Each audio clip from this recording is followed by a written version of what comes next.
কওমি অঙ্গনের একজন আলেম ভাই আছে, জনাব রেজাউল করিম আবরার সাহেব। তিনি একটা বক্তব্য দিলেন। বক্তব্যের ভাষাটা ছিল এরকম যে এখানে মৌলিক প্রশ্ন, নিজেদের পক্ষ থেকে কোনো দিনকে ঈদ বানানোর অথরিটি আমাদের নেই। 2 নম্বর, কোন দিন ঈদ হবে কোন দিন ঈদ হবে না, এটার ভিত্তি কিয়াসের উপর না, এটার ভিত্তি হলো নসের উপর। 3 নম্বর হলো ইসলামের প্রথম 700 বছর 12 রবিউল আউয়াল কোনো ঈদ ছিল না, 12 রবিউল আউয়াল কেউ কোনো ঈদ পালন করেনি। 4 নম্বর হলো রাসূল করিম সাল্লাল্লাহু আলাইহি ওয়াসাল্লাম থেকে ইসলামের প্রথম 500-600 বছরের ইতিহাস দেখলে রাসূলুল্লাহ সাল্লাল্লাহু আলাইহি ওয়াসাল্লামের জন্মের তারিখ কেন্দ্রিক কোনো আনুষ্ঠানিকতা ছিল না, যেটা ছিল রাসূলুল্লাহ সাল্লাল্লাহু জন্ম বার কেন্দ্রিক। ঈদে মিলাদুন নবী সাল্লাল্লাহু আলাইহি ওয়াসাল্লাম এটা মানা যাবে না, ঈদ বলা যাবে না।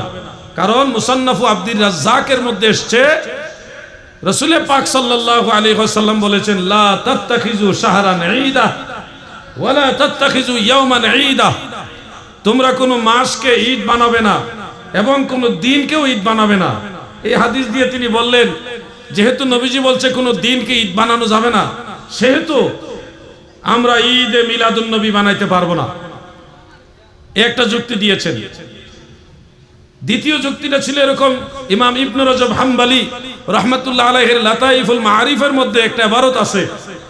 সেই ইবারতের মধ্যে যেই ঈদগুলো শরীয়তে এলাও করে না সেই ঈদকে বিদআত বলা হয়েছে।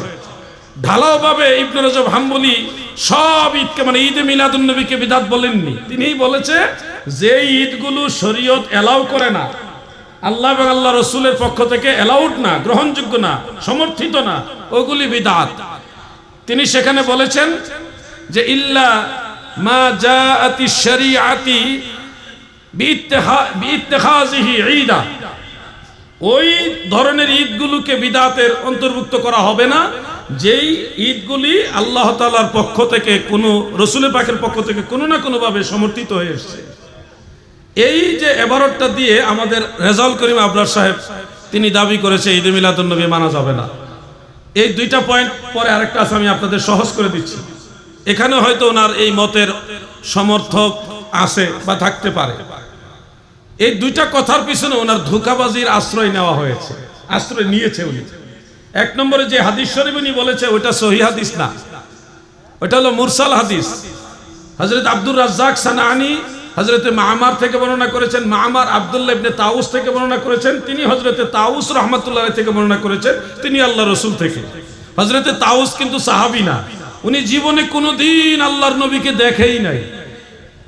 সেই লোক বলতেছে রাসূল পাক সাল্লাল্লাহু আলাইহি সাল্লাম বলছেন, যে লোকে নবীজির রেফারেন্স দিয়ে কথাটা বলছে উনি জীবনে কোনোদিন আল্লাহর নবীকে দেখেই নাই। তাহলে এখানে একটা কথা আছে না, উসুলে হাদিসের মানদণ্ড এটা মুরসাল হাদিস। মুরসাল হাদিস এটা কিন্তু উনি বলে নাই, উনি কিন্তু হাদিস বলে দিয়েছে, কিন্তু বলা উচিত ছিল এটা মুরসাল হাদিস। এরপরে সেখানে বলা হয়েছে লা তাত্তাখিজু শাহরান ঈদা ওয়ালা তাত্তাখিজু ইয়াওমান ঈদা, কোন মাসকে দিনকে ঈদ হিসেবে গ্রহণ করবে না। তো এই হাদিস অনুযায়ী জুমার দিন তো ঈদের দিন, তাহলে কি জুমার দিন ঈদের দিন বাদ দেওয়া যাবে?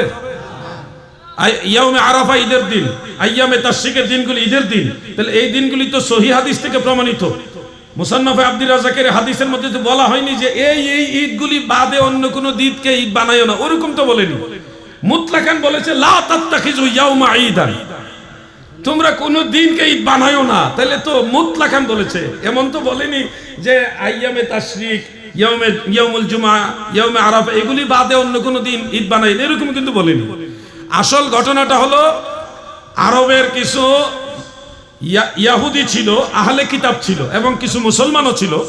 তারা রজব মাসে পুরা মাস ব্যাপী রোজা রাখা শুরু করলেন।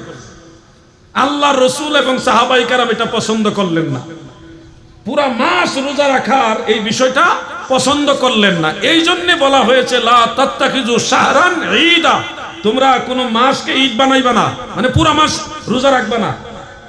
ওয়ালা তাত্তাখিজু ইয়াওমান ঈদা, কোন দিনকে তোমরা ঈদ বানাইবা না, মানে একটা দিনকে নির্দিষ্ট করে সব সময় রোজার দিন বানাইবা না।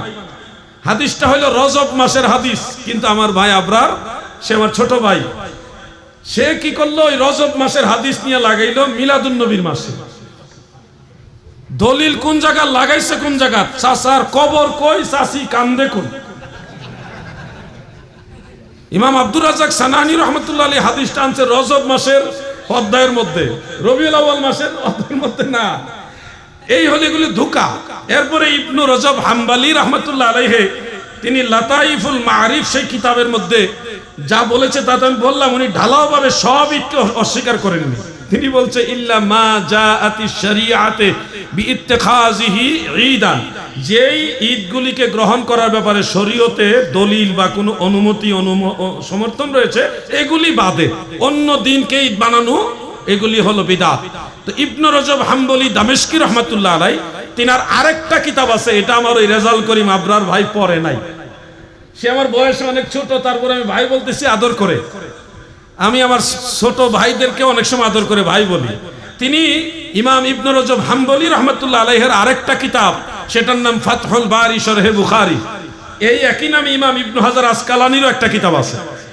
তো ফাতহুল বারির মধ্যে ইমাম ইবনে রজব হাম্বলি প্রথম খণ্ডের 174 পৃষ্ঠার মধ্যে ঈদে মিলাদুন নবীর বিষয়টা পরিষ্কারভাবে উল্লেখ করেছেন। কেমনে এবার ওটা রয়েছে, আমি আপনাদেরকে এখান থেকে আমার মোবাইলের মধ্যে নোট করা আছে, সেখান থেকে আমি আপনাদের পড়ে শোনাচ্ছি। সেখানে তিনি বলতেছেন ওয়াল আ'য়াদু, ঈদের বহু বচন আ'য়াদ, ওয়াল আ'য়াদু হিয়া মাওয়াসিমুল ফারহি ওয়াস সুরুরি ওয়া ইন্নামা শারা'a আল্লাহু লিহাযিহিল উম্মাহ লিহাযিহিল উম্মাতিল ফারহি ওয়াস সুরুরি বিতামামি নি'মাতিহি ওয়া কামালি রাহমাতিহি কামা ক্বালা তাআলা কুল বিফাদলিল্লাহি ওয়া বিরাহমাতিহি ফাবিযালিকা ফালইফরাহু। সুবহানাল্লাহ। সূরা ইউনূসের এই 58 নম্বর আয়াতকে তিনি দলিল হিসেবে উল্লেখ করেছেন, করে বলতেছে আল্লাহর নিয়ামত এবং আল্লাহ তাআলার পরিপূর্ণ রহমত হিসেবে পেয়ে কোনো দিনকে মুসলমানেরা যদি ফারহুন বা সুরুর বা আনন্দ উৎসবের দিন, ঈদের দিন হিসেবে গ্রহণ করা হয়, এটা ওই বিদাতি ঈদের অন্তর্ভুক্ত না। তিনি আয়াত ঈদ সমূহের মধ্যে তিনি এই আয়াত দিয়ে আল্লাহর নিয়ামত আল্লাহর রহমত পেয়ে মুমিন মুসলমানরা যদি ঈদ করে সেটাকে উনি জায়েজ বলেছেন, এটার পক্ষে অবস্থান করেছেন। মারহাবা বলেন। বরং আশ্চর্য খবর হলো ইমাম ইবনে রজব হাম্বলি রহমাতুল্লাহ আলাইহির জমানাতে 750 হিজরির দিকে মক্কা শরীফের মুসলমানেরাও ঈদে মিলাদুন নবী উদযাপন করত। এটা আছে ইমাম আবুল খায়র ইবনে জাজারি রহমাতুল্লাহ আলাইহির আরফুত তারিফ বি মাউলিদিশ শরীফ, সেই কিতাবের মধ্যে তিনি হাফেজুল হাদিস ছিলেন। তিনি সেই কিতাবে লিখতেছেন ইয়াখরুজু আহলু মক্কা ইয়াউমাল মাউলিদ ফি কুল্লি আমিন, মক্কাবাসী রবিউল আউয়ালের 12 তারিখে প্রতি বছর তারা ঘর থেকে বের হয়ে রাসূল পাকের মাউলুদ শরীফ যেই ঘরে নবীজি শুভাগমন করেছে ওই ঘরের আশেপাশে সবাই অবস্থান করতেন। এরপরে ওয়াইহতাফিলুনা বিযালিকা আ'যামু মিন ইহতিফালিহিম বিয়াউমিল ঈদ ওয়া কাযালিকা ইলা ইয়াউমিনা হাযা। মক্কার মুসলমানেরা, আরবের মুসলমানেরা সবাই দলে দলে ঈদে মিলাদুন নবীর দিনটাকে অন্য সকল ঈদের চেয়ে বড় ঈদ হিসেবে উদযাপন করত। মারহাবা বলে। এইভাবে আমাদের জমানা পর্যন্ত চলে আসতেছে। ওই সময়কালটা ছিল ইমাম ইবনে রজব হাম্বলি রহমাতুল্লাহ আলাইহির সময়কাল। এখন মক্কার মুসলমানরা যে ঈদে মিলাদুন নবী উদযাপন করে, এটার ব্যাখ্যা ইবনে রজব হাম্বলি ফাতহুল বারি শরহে বুখারীর প্রথম খণ্ডের 174 পৃষ্ঠার মধ্যে তিনি লিখতেছেন এইভাবে ফাআম্মাল আ'য়াদুল্লাতী ইয়াজতামাউ আলাইহিন নাস ফালা ইয়াতাজাওয়াজু বিহা শারাআহুল্লাহু লিরাসূলিহি ওয়া শারাআহুর রাসূলু লিউম্মাতিহি। অর্থাৎ আল্লাহ রসুলের জন্য, রসুল সাল্লাল্লাহু আলাইহি সাল্লাম তার উম্মতের জন্য যে সমস্ত ঈদের বিধান দিয়েছেন, ওই ঈদের পরেও যেই ঈদগুলোর মধ্যে মুসলমানরা একত্রিত হয়, যেই ঈদগুলোর মধ্যে মুসলমানরা একত্রিত হয়, এই ধরনের ঈদগুলি ওই ঈদের মানে ঈদুল ফিতর, ঈদুল আজহা, জুমার দিন, আরাফার দিন, আইয়ামে তাশরিকের দিন, এগুলির বিপরীত না, ওগুলির বিরুদ্ধে না, ওগুলির সীমা লঙ্ঘন করবে না। তা সত্ত্বেও মুসলমানদের এই ঈদের দিনগুলি ঈদে মিলাদুন নবী এগুলি জায়েজ হবে। মারহাবা বলেন। ইবনে রজব হাম্বলির এক কিতাব উনি পড়ছে, আরেক কিতাব পড়ে না, এই জন্য ফেস লেগে গেছে।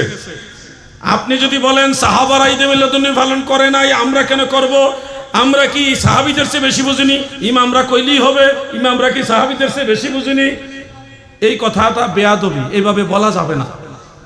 আপনারা খেয়াল করবেন, রেজাউল করিম আবরার সাহেব হলো চরমোনাই দরবারের মুরিদ। চরমোনাই দরবার একটা জিকির হয়, ইল্লাল্লাহ ইল্লাল্লাহ ইল্লাল্লাহ, অনেক দরবারই হয় এটা। এখন এই একই প্রশ্ন আবরার সাহেব যে বললেন সাহাবারা যেহেতু ঈদে মিলাদুন নবী করে নাই, আমরা কেন করব? ইমামরা কেন বলবে? তারা কি ইমাম সাহাবীদের চেয়ে বেশি বুঝেনি? একই প্রশ্ন ইল্লাল্লাহ জিকিরের ব্যাপারে যদি ওনাকে করি, সাহাবারা ইল্লাল্লাহ জিকির করছেনি? যদি না করে থাকে আপনারা কেন করেন? আপনারা কি সাহাবীদের চেয়ে বেশি বুঝেননি? এরপরে চরমোনাই দরবারে আরেকটা বই আছে, বইটার নাম 21 সবক, মানে 21টা সবকের মাধ্যমে সে রিয়াজত করে, সাধনা করে, জিকির আজকাল বিভিন্ন আমলের মাধ্যমে। তো এখন এই প্রশ্নটা যদি আপনার সাহেবকে করি যে সাহাবারা যেটা করে না এটা আপনি কেন করবেন, আপনি কি সাহাবীদের চেয়ে বেশি বুঝেননি? তাহলে 21 সবক আপনারা কেন আদায় করেন? সাহাবারা তো 21 সবক আদায় করে নাই, তো সাহাবীদের চাইতে আপনারা কি ইসলাম চর্চা বেশি বুঝেননি? নিজেদের বেলায় তো এই প্রশ্ন আসবে না। টঙ্গীর ইজতেমা বাৎসরিকভাবে করা হয়, সাহাবীরা তো টঙ্গীর ইজতেমা করে নাই, আপনারা কেন করেন? সাহাবীরা যেটা করেন এটা করা যাবে না, আপনারা সাহাবীদের চেয়ে বেশি বুঝেননি। তাহলে ইজতেমার ব্যাপারে, সিরাতুন নবী মাহফিলের ব্যাপারে, তাফসীরুল কোরআন মাহফিলের ব্যাপারে, চরমোনায় 3 দিনের মাহফিলের ব্যাপারে, বিভিন্ন সালাফিদের সম্মেলন সহ মাদ্রাসার বাৎসরিক সম্মেলন, এই ক্ষেত্রে প্রশ্ন আসে না কেন যে সাহাবারা যেহেতু করে নাই আমরা সিরাতুন নবী মাহফিল করব না? এই প্রশ্নগুলি আসে না। মূল কারণ হলো এরা অরিজিনালি ওই দলিল আর উসুল বিষয় না, মূল বিষয় হলো তারা নবীর মিলাদ পছন্দ। ইমামরা অনেক উসুল আমাদের বলে গেছে, ইস্তেমালুন নাস হুজ্জাতুন ইয়াজিবুল আমালু বিহা। মুজতাহিদ পর্যায়ের আলেমরা, ইমামরা, মুমিন মুসলমানেরা তারা যদি কোনো বিষয়ের উপরে আমল করে থাকে কোনো ধরনের মতানৈক্য ছাড়া, তখন এটা শরীয়তে হুজ্জত হয়ে যায়। আরেকটা উসুল হলো আস-সাবিতু বিল উরফি কাসাবিতি বিন নস। উরফান শরীয়তে মুজতাহিদ আলেমদের, ইমামদের মাঝে কোনো বিষয় যদি সাবিত প্রমাণিত হয়ে যায় তখন এটা নসের নেই সাব্যস্ত হয়, এটার বিরোধিতা করার আর কোনো সুযোগ থাকে না। আল্লাহ সবাইকে বোঝার তৌফিক দেন, মহব্বতে বলে না আমিন।